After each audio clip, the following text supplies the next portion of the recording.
All right, so geometry, Unit 1, Section 1, points, lines, and planes. So a little vocabulary to get us started. Right off the bat, point. It's one of those words that's hard to describe without using the word itself. But a point has no dimension. It doesn't have a length, a width, height, anything. It is just a dot. It is a place in space. Again, it's hard to say a point is just a point. We can say it two different ways. We can draw a dot and then just put a capital letter, or we can just say the word point and the letter A. All right. Now, a line is something that has one dimension, right? The important part is that you always have two arrows going either direction because a line goes on forever and ever. And here are all the ways we can represent a line. We can just say line L, and we usually use like italics or cursive for that, lowercase letter. For the points, obviously we use capital letters like we said before. So we would call this either the word line AB or AB with a double arrow over it, or you can call it BA, direction does not matter.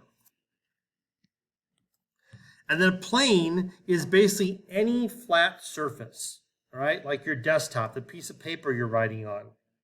There's two dimensions, okay? The floor, the wall, the ceiling, those are planes. But theoretically, a plane goes on forever. So your desk is a plane and appears to have a limited space, okay? But theoretically, it goes on forever. Now, we can put points on the plane like we have here, A, B, C, and M, right? And, well, I'm sorry, my bad, not M. Notice there's no dot there, okay? So A, B, and C, whoops, does this every once in a while. A, B, and C, you can see all have dots. This capital letter here with no dot is just the name of the plane. So we can call it plane M or plane ABC or CAB or CBA, any order you want to do it in. All right? So let's give some examples here. Give two other names for, now remember, double arrow means line. So line PQ. So where is line PQ? Well, find the letter P. Find the letter Q, and that's the line. Now, notice we have this dotted part of it. That's because this line is going through the paper. So if you imagine like poking your pencil through the paper, that's line PQ. All right? So we could also call it QP, like so. All right? We could call it line PQ, or we can also call it line N, lowercase n. Okay, we could also say this, line QP, doesn't matter, but there are always options. Now, two other names for plane R. So plane R is like that beige piece of paper, if you will. All right, so basically you just want to pick letters that are on it. So what letters do you see on here? Well, we have S, P, T, and V. Remember, this little M here is a name for that line on the paper, not a dot on the plane. All right? So two other names, we just pick any three of those, okay, and use them. There's only one exception. We cannot use these three because they are all in a line. So if we want to use any two of them, it's fine. Plane SP, but we have to use V. Or plane STV. Okay? But we cannot call it line SPT because then we would not know, I'm sorry, plane SPT, because we would not know if we were talking about the line or the plane. Now, collinear. Co means with, and this says line. So name 3 points that are collinear. We just kind of talked about that. These 3 points, point S, point P, and point T, are all on the same line. All right? We can't use the other line because we only have 2 letters on it, P and Q. All right? If we added another letter down here, like R, then we could say QPR. Name 4 points that are coplanar. So basically that's any 4 points that are on the plane. Well, in this case, remember, there are only actually 4 points on the plane, S, P, T, and V. M is the name of the line, and R is the name of the plane. So we're just going to say point S, point P, point T, and point V. Now name a point that is not coplanar with Q, S, and T. So first we want to find out where Q, S, and T is. Q is here, S is here, and T is here. So this is kind of a tricky one because you have to imagine, what if there was another piece of paper, another plane intersecting that way, and that was its own plane, right? We would want to pick a letter that's not on that plane. P clearly is, so we want to go with something like point V. Remember, if at any time you need to stop or slow down the video, always do that. You're in control. All right, some more vocabulary. The definition below, use line AB. Okay, we already talked about lines. Okay, now a segment is just a piece of a line, right, between two endpoints, right? So we can call it AB or BA just like we did with the line, but notice we're using a segment instead of the double arrows on top, right? And then a ray only goes in one direction. It starts at the endpoint and goes that way, kind of like shooting an arrow or a ray gun, the laser gun in a sci-fi movie. All right, so notice that AB and BA are different rays because they're going in different directions and have different starting points. And opposite rays basically form a line, okay? It says if point C lies on AB, the line AB, then A and B, between A and B, then CA and CB are opposite rays. So CA is going this way, CB is going that way, opposite rays. Okay? With the same endpoint. Okay, give another name for GH, line segment GH. So that's this one right here, and you can pick any two letters. So I could call it JH or HJ. I could call it JG or GJ, right? Any choice you want.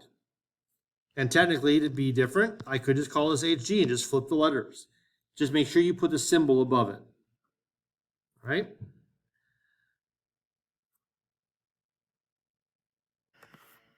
Now it says name all the rays with endpoint J. Okay? So that's starting with J. So there's two directions. You can go J, G. All right? And that could actually be written like this also. You just have to make sure the arrow is going, starting at J, going towards G. All right? Or you could have JH, starting at J, going towards H, or starting at J, going towards H. These are the same thing. These two are the same. These two are the same. Which of these are opposite rays? Well, that would be JG and JH, because they're both starting at J, but going in opposite directions. All right, sketch a plane and a line that is in the plane. So usually for a plane, we just usually use a parallelogram or something like it. It doesn't have to be exact or perfect, okay? And a line, all you do is just draw a line like this, two arrows, and put some points on it, because you need 2 points to make a line. And let's just mix it up a little bit and call this XY. Notice I use capital letters. And I might want to put a capital B here for plane B. Right? Now sketch a plane and a line that does not intersect the plane. Right, sketch a plane and a line that does not intersect. So in that case, you're talking about a plane, and the line, if you think about it, is above the plane. Okay? If that's kind of hard to understand, you might want to think about it just like a box.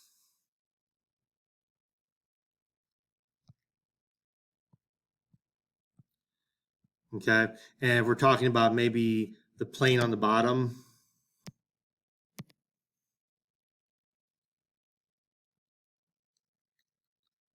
all right, and then this line above the plane, okay? And then sketch a plane and a line that intersects the plane at a point. When it does that, this will happen. And it's doing it again. Let's see if we can do it this way. Ah, there you go. That's when you draw the plane. Let's call it Q for the heck of it. And then you draw a line, put a point here, and then you continue with a dotted line like so. And like this could be S, and this could be L. All right, and up here, always just label A, B, we'll call this C, whatever. All right, that'd be very picky. All right, now we have those two pieces of paper, those two planes intersecting. So name the intersection of line PQ and line K. So I like to just highlight. So PQ is right here, and line K is right here. Where do they meet? Right there at point M. If you have a pencil, it's kind of good to just draw on these and erase.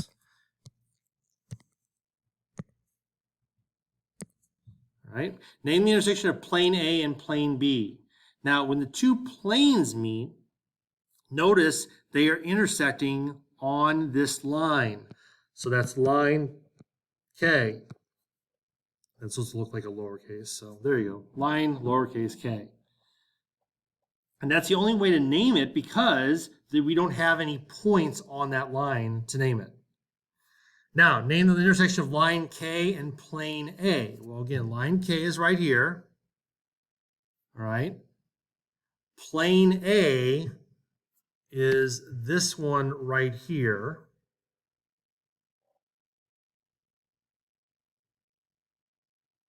So where do they intersect? They intersect at that point because you notice you have that dotted line there.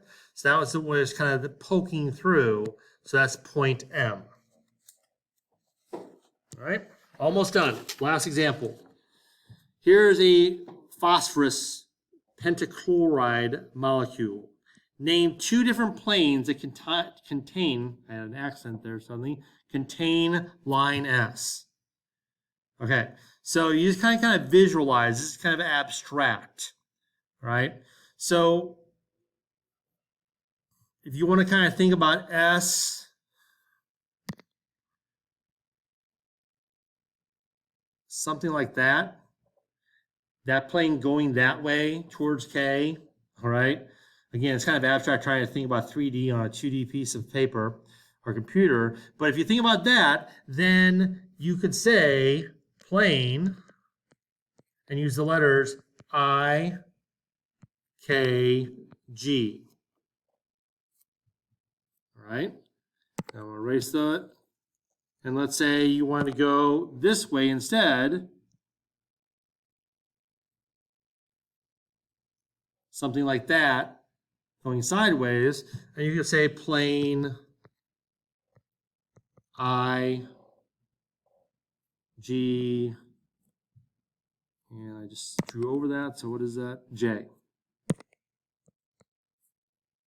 Okay. And again, there's more than one answer, obviously, but that's a couple ways to look at it. You could have also gone this way with the SLI. All right. Any of those would work. Name three different planes that contain point K. All right. So that K is over here. All right. So you could think the flat one, right? Like this way, flat. So JKL. So plane JKL. We could think about the one we use up here, plane IKG.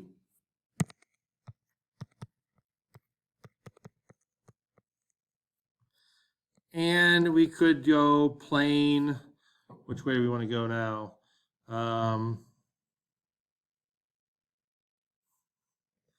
Maybe you could use these 3 points here, GKL. Again, very challenging because it's very abstract. And last but not least, name two different planes that contain HJ. So HJ is right here. So that would be that flat one we talked about before with JKL. So we could say JHK. Plane JHK. We technically don't have to use the H. We could have said JKL again. And plane, so we're using HJ. We could rotate it around and think about a plane that uses J, H, and G. And that's it. Okay, now, for this little part, do this on your own and come into class and we'll talk about it.